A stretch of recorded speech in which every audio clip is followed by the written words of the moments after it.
Last part में हमने देखा कि जैक मास्टर और चार्लेट के साथ एकेडमी पहुंच चुका है, जहां वो डायरेक्टर रोमेल से मिल उन्हें बताता है कि उनका सबसे खास और ट्रस्टेड साथी ब्लूटस असल में टल्कन स्पाई है। जैक ने ब्लूटस को टॉर्चर कर चालाकी से उससे उसका सच उगलवा लिया और उसके मैजिक सर्कल्स को तोड़ उसे अधमरा कर दिया। जैक भी ये जानकर हैरान है कि एक मामूली सा स्पाई ड्रैगन एक्सपेरिमेंट्स के बारे में इतना सब कैसे जानता है। प्रीवियस लाइफ में जैक को भी काफी कठिनाई से इन सभी एक्सपेरिमेंट्स का पता चला था, क्योंकि टल्कन एम्पायर में ये हाईली क्लासिफाइड इंफॉर्मेशन थी। जैक को लगा कि ब्लूटस से अभी और भी जानकारी निकाली जा सकती है और इसीलिए उसने उसे जान से ना मारकर उसे डायरेक्टर के हवाले कर दिया। डायरेक्टर रोमेल को भी अब विश्वास हो गया था कि उनके सामने खड़ा लड़का वो जैक नहीं है जिसे वो अभी तक जानते थे। डायरेक्टर उससे एक्सपेरिमेंट्स के बारे में और पूछते हैं, पर जैक उन्हें सबसे पहले अपनी डील पूरी करने को कहता है। जैक बस एक चीज मांगने आया था, पर ज्यादा हेल्प कर देने की वजह से वो अब दो चीजें चाहता था। वो जानता है कि डायरेक्टर बहुत अमीर है और इसीलिए वो उनसे सबसे पहले एकेडमी के पास उसके लिए एक मैंशन खरीदने को कहता है। जैक की दूसरी विश ये है कि चार्लेट को भी उनकी एकेडमी में एडमिशन दिया जाए। डायरेक्टर जैक की दोनों विशेष मानने को तैयार है, पर उनकी भी एक शर्त है। जैक का नया मैंशन काफी बड़ा होगा, जिसे अकेले संभालना उसके लिए मुश्किल है। इसीलिए डायरेक्टर कुछ केयर टेकर्स को मैंशन की देखरेख के लिए भेजना चाहते हैं, जो हर समय मैंशन में ही रहेंगे। जैक इससे राजी है, पर वो भी समझ गया था कि केयर टेकर्स तो बस एक बहाना है। डायरेक्टर असल में गार्ड्स को अपॉइंट कर रहे थे, जो जैक की सारी गतिविधियों पर नजर रखेंगे। डायरेक्टर के रूम से बाहर निकलते ही जैक चार्लेट को उसकी एकेडमी में एनरोलमेंट की खुशखबरी देता है, जिससे सुन वो खुश है, पर मायूसी से उसका चेहरा जल्दी ही मुरझा जाता है। चार्लेट एक वेम्पायर है जो ह्यूमंस की एकेडमी अटेंड करने जा रही है। उसे ये चिंता सता रही है कि क्या ह्यूमंस एक वेम्पायर को अपने बीच एक्सेप्ट करेंगे और कहीं उसका वेम्पायर होना उसके भविष्य को मुश्किलों से ना भर दे। जैक उसे ये सब सोचने से मना करते हुए मोटिवेट करता है कि उसे अपने वेम्पायर होने पर गर्व होना चाहिए। चार्लेट सोच रही थी कि वो जैक के एहसानों का बदला कैसे चुकाएगी, जिस पर जैक कहता है कि उसे इतना पावरफुल बनना होगा कि समय आने पर एक स्ट्रॉन्ग सबऑर्डिनेट बन वो उसकी हेल्प कर सके। एकेडमी से बाहर जाते वक्त जैक और उसकी मास्टर की नजर किसी पर पड़ी। उन्हें एक हट्टा कट्टा स्वॉर्डमैन दिखा जो बेहद मेहनत कर ट्रेनिंग कर रहा था। जैक वहां से जाने लगा, पर मास्टर उस स्वॉर्डमैन में इंटरेस्ट लेने लगी और वो लोग वहीं बैठ उसे ऑब्जर्व करने लगते हैं। जैक को मास्टर की इंटेंशन समझ में नहीं आई, तो वो उस स्वॉर्डमैन की मैना सेंसिटिविटी को मेजर करने लगता है। जैक ने जो एनालाइज किया उसका यकीन करना उसके लिए मुश्किल था। वो स्वॉर्डमैन बस एक सेकंड सर्कल है जिसका पोटेंशियल फोर्थ सर्कल तक ही लिमिटेड है। पर जैक इससे हैरान है कि इतने मीडियोकर टैलेंट में मास्टर दिलचस्पी क्यों दिखा रही हैं। मास्टर जैक को ध्यान से ऑब्जर्व करने को कहती हैं, क्योंकि वो कुछ मिस कर रहा था। वो स्वॉर्डमैन काफी थका हुआ है और उसकी बॉडी पर इंजरीज भी हैं, पर सबसे इम्पोर्टेंट बात यह है कि उसका मैना सर्कल एक बार पहले भी टूट चुका है। हम जानते हैं कि टूटे हुए मैना सर्कल को वापस बनाना कितना मुश्किल है, इसे लगभग नामुमकिन माना जाता है, पर उस स्वॉर्डमैन ने अपना टूटा हुआ मैना सर्कल खुद ही बिना किसी की हेल्प के बना लिया था। मास्टर उसकी हार ना मानने की जिद से इम्प्रेस्ड है, पर केवल यही रीजन नहीं था। कहा जाता है कि ब्लैक मैजिक के 4 आधार हैं: मृत्यु, विनाश, दुश्मनी और बदला। ये स्वॉर्डमैन जो इतनी इंजरीज होने के बावजूद प्रैक्टिस में मग्न है, इसकी जिद के पीछे एक हेट्रेड छुपी है जो उसे मेहनत करने पर मजबूर कर रही है। जैक उस स्वॉर्डमैन से बात करने चला गया और उसे कुछ टिप्स देता है, जिससे वो अपना पोस्चर सुधार बेहतर ट्रेनिंग कर सकता है। वो स्वॉर्डमैन अपना नाम थैनोस बताता है। हाँ, तुमने सही सुना। और जैक भी खुद को इंट्रोड्यूस करता है। जैक उसे पोशन देकर वहां से जाने लगा कि तभी थैनोस रियलाइज करता है कि शायद उसे नाम सुनने में कोई गलती हो गई। ऐसा इसलिए क्योंकि पूरी एकेडमी में एक ही जैक वॉलंटियर है जिसे मार्की हाउस का ट्रैश कहा जाता है। सभी लोग जैक को नकारा समझते हैं और इसीलिए वो पूरी एकेडमी में बेहद फेमस है। आगे हम देखते हैं कि जैक अपने आलिशान मैंशन पहुंच चुका है जो ड्यूक ने उसके लिए तैयार करवाया था। डायरेक्टर का भेजा हुआ एक आदमी जैक को मैंशन में वेलकम करता है और कहता है कि अगर उसे किसी भी चीज की जरूरत हो तो वो मेट्स को बता सकता है। जैक उस आदमी को देखते ही समझ जाता है कि वो अपनी असली आइडेंटिटी छुपा रहा है। वो आदमी असल में एक बहरूपिया है और उस मैंशन में जैक कई हाई सर्कल यूजर्स की प्रेजेंस को भी फील कर पा रहा था। जैक बिना समय गवाए उस आदमी से पूछ लेता है कि क्या वो एक स्पाई है। ये सुनकर वहाँ शांति छा गई और वो आदमी फाइनली अपनी आइडेंटिटी रिवील करता है। उस आदमी को समझ नहीं आया कि जैक ने इतनी आसानी से उसके बहरूपिया होने का पता कैसे लगा लिया। ये आदमी असल में वेस्टलैंड किंगडम के मैजिक टावर का मास्टर बेलेमी क्रैग है। जैक बेलेमी को पहचान लेता है क्योंकि प्रीवियस लाइफ की वॉर में उसने डायरेक्टर की डेथ तक उन्हें प्रोटेक्ट कर उनका साथ निभाया था। बेलेमी बस यही देखने आया है कि आखिर वो कौन है जो डायरेक्टर से इतने महंगे महंगे फेवर्स ले रहा है। बेलेमी भी जैक से काफी इम्प्रेस्ड है और उसके स्किल्स को देखते हुए वो उसे उसका डिसाइपल बन उससे मैजिक सीखने को कहता है। जैक बताता है कि उसके पास पहले से ही एक मास्टर है पर बेलेमी उसके पीछे ही पड़ गया था। मास्टर बेलेमी को इंटरप्ट कर उससे कहती हैं कि वो भी 9 सर्कल मैजिशियन है पर जल्दी ही वो 10 सर्कल पर पहुंचने वाला है। मास्टर रिवील करती हैं कि जब बेलेमी पिछली बार 10 सर्कल अचीव करने की प्रैक्टिस कर रहा था तब किसी ने उस पर अटैक किया जिससे उसका ये प्रोसेस अधूरा ही रह गया। बेलेमी ये देखकर हैरान है कि एक डॉल उसके बारे में इतना सब कैसे जानती है। मास्टर ने उसमें 10 सर्कल के ट्रेसेस देखे हैं और इसीलिए वो उसे प्रैक्टिस कंटिन्यू करने की सलाह देती हैं। मास्टर को थानोस और बेलेमी की कंडीशन पर दया आ गई, जहां एक बिना कोई टैलेंट होने पर भी दिन रात कड़ी मेहनत कर रहा है तो वहीं एक को खुद के टैलेंट्स का अंदाजा भी नहीं है। मैंशन आने से पहले बेलेमी और डायरेक्टर बात कर रहे थे, जहां उसे यकीन नहीं हुआ कि एक सेकंड सर्कल ने 6th सर्कल को बड़ी आसानी से हरा दिया। उससे जैक ज्यादा डेंजरस लग रहा था और उसे समझ नहीं आया कि डायरेक्टर एक स्टूडेंट की सारी डिमांड्स को पूरा क्यों कर रहे हैं। डायरेक्टर कहते हैं कि उन्हें जैक को देख ऐसा आभास हो रहा है जैसे उसकी हेल्प करने से टेस्लन किंगडम का भी भला होगा। मैंशन में मेड्स के अलावा एक शेफ और 5 बॉडीगार्ड्स हैं। सभी बॉडीगार्ड्स असल में डायरेक्टर के असासिन्स और स्पाइज हैं जिन्हें जैक पर नजर रखने को कहा गया है। जैक उन्हें उनका काम समझा देता है, जिसके बाद वो और चार्लेट असेंबल सिटी घूमने चले जाते हैं। अगले 5 दिन एक्सप्लोरेशन और एंटरटेनमेंट में निकल गए। अब एकेडमी जाने का टाइम करीब आ रहा था और इसीलिए वो दोनों हर रोज की तरह अपनी मॉर्निंग ट्रेनिंग पर चले जाते हैं। उन्होंने ट्रेनिंग एक भी दिन स्किप नहीं करी थी, पर एक और चीज है जो जैक डेली करता था।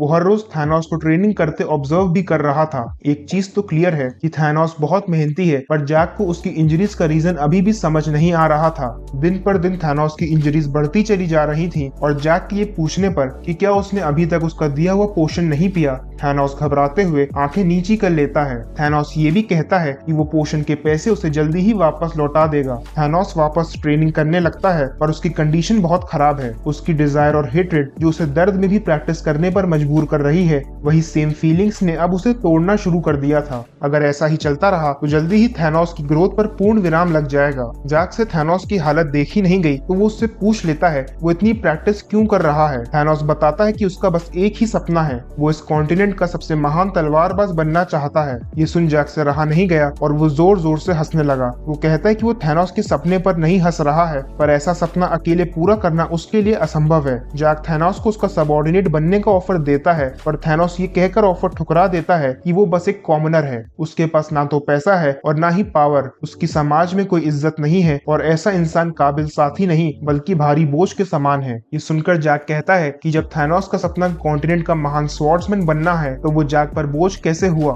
थानोस मैना यूज नहीं कर सकता, जिससे वो बेहद परेशान है। पर जैक कहता है कि वो सिक्के के केवल एक पहलू को ही देख रहा है। ऐसे बहुत लोग हैं जो मैना में टैलेंटेड होते हैं पर जिंदगी भर कुछ भी बड़ा नहीं कर पाते। थानोस के पास मेहनत करने का टैलेंट है जो बड़े बड़े मैजिशियंस में भी नहीं होता। टैलेंटेड लोगों को भी मास्टर्स की जरूरत होती है जो उन्हें गाइड कर ऐसी चीजें डिस्कवर करने में हेल्प करते हैं जिससे वो अब तक अनजान थे। वो बात कर ही रहे थे कि तभी एकेडमी के कुछ स्टूडेंट्स उन्हें इंटरप्ट कर देते हैं। वो स्टूडेंट्स थानोस को भिखारी कहकर बुलाते हैं और कहते हैं कि शायद उनकी मार से उसने अब तक अपना सबक नहीं सीखा। थानोस जैक को वहां से जाने के लिए कहता है, पर जैक समझ चुका था कि थानोस की इंजरीज ट्रेनिंग से नहीं बल्कि इन स्टूडेंट्स की मार की वजह से हैं। इन स्टूडेंट्स ने थानोस को एकेडमी में किसी से भी बात करने से मना किया था, पर हैरानी की बात यह है कि जैक के दिए हुए पोशन के बारे में भी जानते हैं। हमें पता चलता है कि इन बुलीज ने थानोस को मारकर जैक का दिया हुआ पोशन चुरा लिया था। जैक थानोस से पूछता है कि वो जो इतना हट्टा कट्टा है इन कीड़े मकोड़ों से कैसे मार खा सकता है। जैक का पोशन चोरी हुआ था तो इस फाइट में हिस्सा लेना उसके लिए अब जरूरी था। वो सेंस कर लेता है कि ये बुलीज शाही खानदान से हैं जिनके गार्ड्स सब कुछ छुप कर देख रहे थे।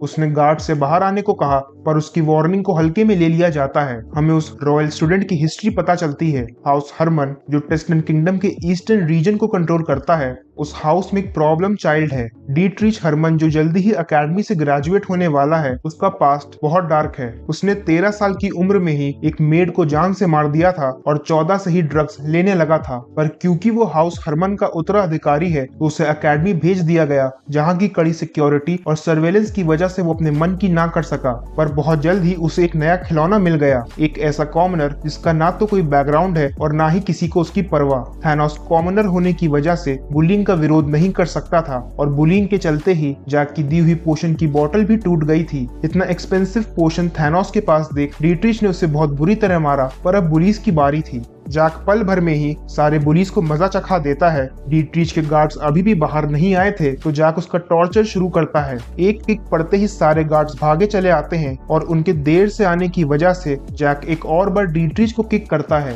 ये देखकर एक गार्ड को गुस्सा आ गया और उसने जैक पर अटैक किया। जैक हैरान है क्योंकि गार्ड्स 6th सर्कल की हाईएस्ट स्पेल्स को यूज कर रहा था जिससे वो एक हाई स्केल एक्सप्लोजन क्रिएट करना चाहता था। इस एक्सप्लोजन से वो गार्ड सभी लोगों को ट्रेनिंग हॉल के साथ एक्सप्लोड कर मिट्टी में मिलाना चाहता था। जैक समझ गया कि ये कोई मामूली गार्ड्स नहीं है और इसीलिए वो उन्हें अपनी पावर्स का स्वाद चखाने को बेहद उत्सुक है। जैक सबसे पहले उस गार्ड का एक्सप्लोसिव मैजिक रिवर्स करता है जिससे वो खुद ही एक्सप्लोड हो जाता है। दूसरे गार्ड्स भी जैक से फाइट करने आए पर जैक उनके सभी अटैक्स को डॉज कर उन्हें भी डिफीट कर देता है। एक गार्ड उसे हरमन हाउस का रॉब दिखाता है पर जैक कहता है कि उसे मामूली हाउसेस से फर्क नहीं पड़ता, उसे बस उसके पोषण के पैसे वापस चाहिए। पर वो डीट्रिच से केवल पोषण का हिसाब नहीं लेता बल्कि उसे लूट ही लेता है। डीट्रिच को जैक की आइडेंटिटी अभी तक पता नहीं थी पर जैसे ही जैक ने अपना नाम बताया डीट्रिच कांप गया क्योंकि जैक अकेडमी में अपनी कमजोरियों के लिए फेमस है। जैक डीट्रिच की बुरी तरह बेइज्जती करते हुए कहता है कि अगर उसकी फैमिली का नाम उससे हटा दिया जाए तो उसकी क्या औकात है। उसका मैना सर्कल भी सर्जरी से बनाया गया था, यानी वो जन्म से मैजिशियन भी नहीं है।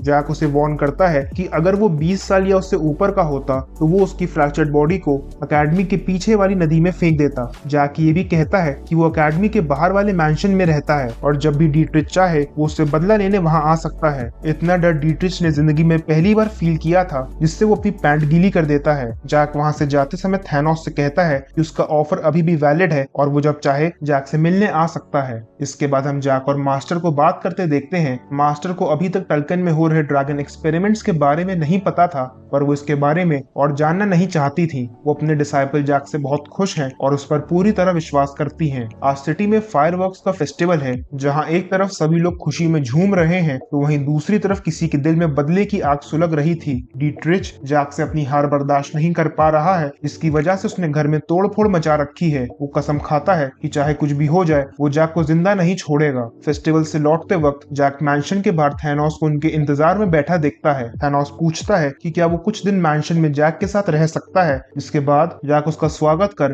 उसे डिनर करने ले जाता है। जैक की हॉस्पिटैलिटी और इतना अच्छा खाना देख थैनोस से रहा नहीं गया। उसे पहली बार इस तरह ट्रीट किया जा रहा था इसकी वजह से वो डिनर टेबल पर ही रोने लगता है। अगले दिन थैनोस बेहतर फील कर रहा था और जैक उससे कहता है कि वो जब तक चाहे इस मैंशन में रह सकता है। थैनोस जैक का आभारी है और अपनी ट्रेनिंग कंटिन्यू करता है। आज चार्लेट की भी ट्रेनिंग है और उसे अपना पहला मैना सर्कल बनाना होगा। ट्रेनिंग करते करते रात हो चुकी है और चार्लेट ने अपना पहला मैना सर्कल बना लिया था। नॉर्मली इतना आसान नहीं होता पर जैक की वजह से ये पॉसिबल हो पाया था। उसने एक स्पेल कास्ट कर एक मैजिक एरिया क्रिएट किया जो एनवायरनमेंट से सारा मैना अब्सॉर्ब कर रहा था। एरिया में चार्लेट खड़ी थी और जैक ने सारा अब्सॉर्ब मैना उसकी तरफ डायरेक्ट कर दिया। इससे चार्लेट ने 10 घंटों में ही पहला मैना सर्कल क्रिएट कर लिया था। अकेडमी में जाने के बाद स्टूडेंट्स को पहला मैना सर्कल क्रिएट करने में 2 से 3 दिन लग जाते हैं। चार्लेट के अचीवमेंट से जैक खुश है पर थैनोस उदास नजर आ रहा था। थैनोस खुद को चार्लेट से कंपेयर कर इंफीरियर महसूस कर रहा है। जैक उसका मन पढ़ लेता है और थैनोस यही कामना कर रहा था कि काश चार्लेट स्वॉर्डमैनशिप में कभी भी सफल ना हो सके। अपने मन की बात जैक के मुंह से निकलते देख थैनोस घुटनों पर आ जाता है और अपनी नाकामयाबी और ऐसी सोच की वजह से रोने लगता है। पर जैक को थैनोस पर पूरा भरोसा है। अपने ऊपर पहली बार किसी को इतना विश्वास करते देख थैनोस का भी दिल भर आता है पर उनकी खुशी ज्यादा देर नहीं टिकती क्योंकि उनके मैंशन में कुछ बिन बुलाए मेहमान आ चुके हैं जिन्हें जैक सेंस कर लेता है। जैक थैनोस से चार्लेट को लेकर उसके पीछे आने को कहता है और अपने मैजिक से एनालाइज कर देखता है कि मैंशन के सारे गार्ड्स बेहोश हो चुके हैं। तभी हम देखते हैं कि कुछ हाई सर्कल यूजर्स के साथ डीट्रिच हरमन जैक से बदला लेने आ चुका है। हमें पता चलता है कि डीट्रिच ने एक गिल्ड मास्टर बेंटामॉन को अपने रिवेंज के लिए हायर किया है जो एक 9 सर्कल मैजिशियन है। उनका टारगेट केवल जैक है पर थैनोस और चार्लेट अपने बॉस को प्रोटेक्ट करने आगे आ जाते हैं। जैक उनकी लॉयल्टी से खुश है और उनका सामना करना उनके बस की बात नहीं है। वो आगे आकर फाइट स्टार्ट करने वाला ही था कि तभी मास्टर उसे रोक देती है। मास्टर डीट्रिच के सामने है पर वहाँ का माहौल कुछ बदलने लगा था। आज पूर्णिमा की रात है। मास्टर की आंखें ग्लो कर रही हैं और तभी वहाँ चांद की रोशनी से भी चमकदार एक एक्सप्लोजन फ्यूजन होता है। हम देखते हैं कि इतिहास में खोई मशहूर जादूगरनी जिसके आगे मृत्यु भी सर झुकाती है, वो वैलेंटाइन मिलोस 400 साल बाद अपने असली रूप में वापस आ चुकी है। ये मंजर देख वहाँ खड़े सभी लोग हैरान हैं और जैक सबसे पहले डीट्रिच से उसका कोट मांगता है। डीट्रिच हिचकिचाते हुए अपना कोट देता है, जिससे जैक अपनी मास्टर को बुरी नजरों से बचाता है। मास्टर ये रियलाइज करती हैं कि जैक ने उन्हें उस केव से इसीलिए आजाद किया क्योंकि वो उन्हें दिखाना चाहता था कि ह्यूमंस इतने बुरे नहीं हैं। वैलेंटाइन मिलोस को पास्ट में एक ह्यूमन ने धोखा दिया था, जिसके बाद उन्होंने ह्यूमंस और बाकी रेसेस को अलग कर खुद को एक गुफा में कैद कर लिया था। मास्टर को अपने गलत डिसीजंस पर पछतावा है और वो जैक के आभारी हैं क्योंकि उसने उन्हें इस दुनिया को एक अलग नजरिए से देखने का मौका दिया। इस एहसान के बदले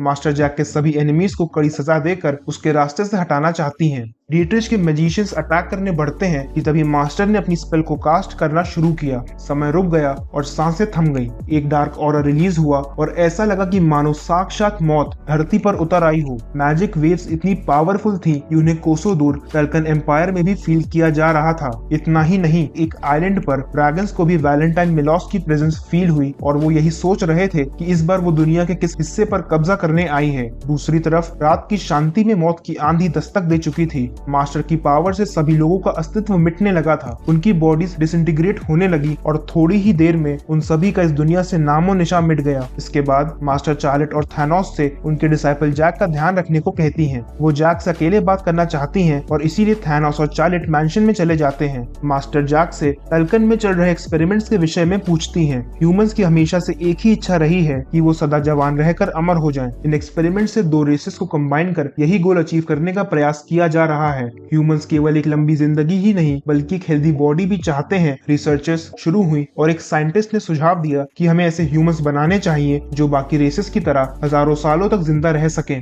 इन नए ह्यूमंस को हाफ ब्लड्स कहा जाएगा, जिनकी बॉडी, सेल्स, ब्लड और ऑर्गन्स सभी डिफरेंट होंगे। इन एक्सपेरिमेंट्स की शुरुआत 400 साल पहले ही हो चुकी थी और अब इन्हें दोबारा टल्कन एम्पायर में कंटिन्यू किया जा रहा था। 400 साल पहले जब मास्टर को इन एक्सपेरिमेंट्स के बारे में पता चला तो उन्होंने सब कुछ डिस्ट्रॉय कर दिया। रिसर्च से रिलेटेड डॉक्यूमेंट्स, लैब्स, यहाँ तक कि हाफ ब्लड्स और साइंटिस्ट को भी मार दिया गया था। पर मास्टर से एक गलती हो गई थी, वो ड्रैगन लॉर्ड को मारना भूल गई थी। ड्रैगन लॉर्ड्स इतने क्रूअल हैं कि उन्होंने अपने ही बच्चे को ह्यूमन एक्सपेरिमेंट्स के लिए दान में दे दिया ताकि वो मास्टर की ओथ से आजाद होकर ह्यूमन वर्ल्ड में इंटरफेयर कर सके। इस समय उस ड्रैगन को टल्कन में एक एक्सपेरिमेंटल सब्जेक्ट की तरह यूज किया जा रहा है। अगर ये एक्सपेरिमेंट्स सक्सेसफुल हो गए तो फ्यूचर के हाफ ब्लड्स में मास्टर और जैक की तरह सोल ऑरा को यूज करने की एबिलिटीज होंगी। ऐसा इसलिए क्योंकि दोनों ड्रैगन लॉर्ड्स भी सोल ऑरा को यूज कर सकते हैं और उनके बच्चे में भी यही एबिलिटीज हैं। मास्टर जैक से पूछती हैं कि वो असल में क्या चाहता है। जैक जो फ्यूचर जानता है उसने पहले से ही पूरी प्लानिंग कर रखी है। इन एक्सपेरिमेंट्स को कंप्लीट होने में अभी 2 साल लगेंगे और जैक एकेडमी की वेकेशंस में टल्कन एम्पायर जाकर उनकी लैब्स को एक्सप्लोर करना चाहता है। साथ ही में वो इन एक्सपेरिमेंट से जुड़े सभी लोगों को मौत के घाट उतारना चाहता है। मास्टर ये सुनकर जैक से पूछती हैं कि क्या ऐसा करने के लिए उनका वेकेशंस तक रुकना जरूरी है। मास्टर इस काम में देरी नहीं करना चाहती और अभी टल्कन एम्पायर जाकर रिसर्च रोकना चाहती हैं। जैक थोड़ा सोच विचार कर राजी हो गया और वो मास्टर से उनकी सब स्पेस ओपन करने को कहता है।